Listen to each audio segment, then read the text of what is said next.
Sharq Turkistondagi Xitoy doiralari yangi nizom chiqarib, diniy maktablarni boshqarish belgilamasini kuchaytirish vositasi bilan dinga qarshi terror siyosatini yana bir qatam oshkorladi. Xitoy tashviqot organi Tangritog' to'rining 4-yanvar xabar qilishicha, atalmış Uyg'ur Avtonom Rayonlik Xalq Qurultayi doimiy komiteti tarafidan yangidan tuzilgan atalmış Uyg'ur Avtonom Rayonining diniy ishlar nizomi e'lon qilingan. Bu nizomnoma bu yil 1-fevraldan boshlab ijro qilinadigan bo'lib, atalmış nizomnomaning bir qism moddalarida monolar ta'kidlangan. 13-modda diniy oliy maktab avtonom rayonidagi diniy tashviqot tarafidan quriladi. Boshqa tashkilot yoki shaxslar diniy institutlarni qurolmaydi.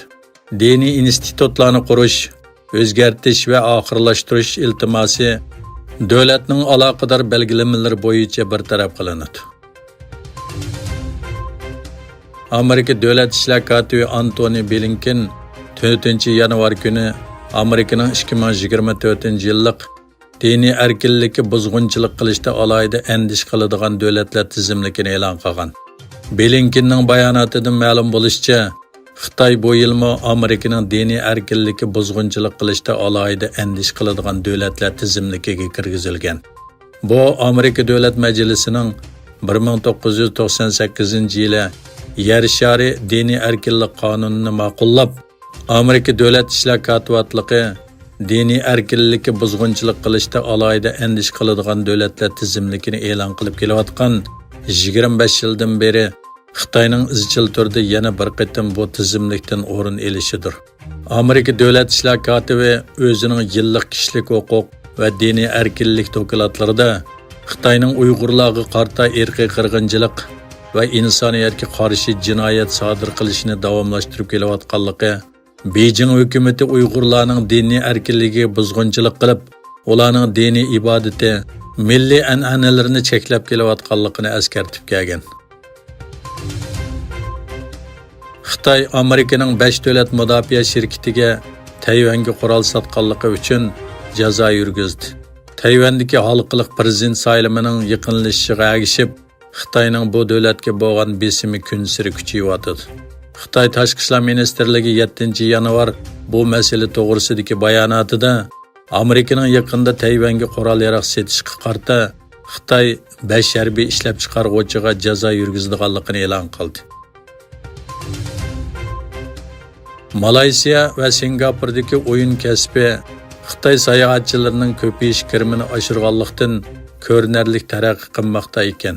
Viza taklifini bo'shatish va havo yo'li qatnashini yaxshilash Xitoydan texnik ko'p sayohatchilarni ikki davlatga jalb qilishda muhim rol o'ynagan. Singapurdagi bir statistika shirkatining bildirishicha, Xitoy sayohatchilari bu ikki davlatning o'yin kasbining o'sishida ko'rinarli rol o'ynamoqda ekan.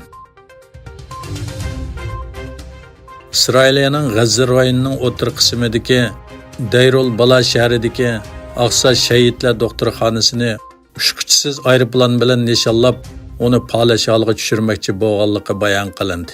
Buningdan boshqa Isroiliya armiyasining G'azzaning o'rta va janubidagi shaharlarga kechida ilib borgan hujumlarda kam deganda 18 falastinlik hayotidan ayrildi.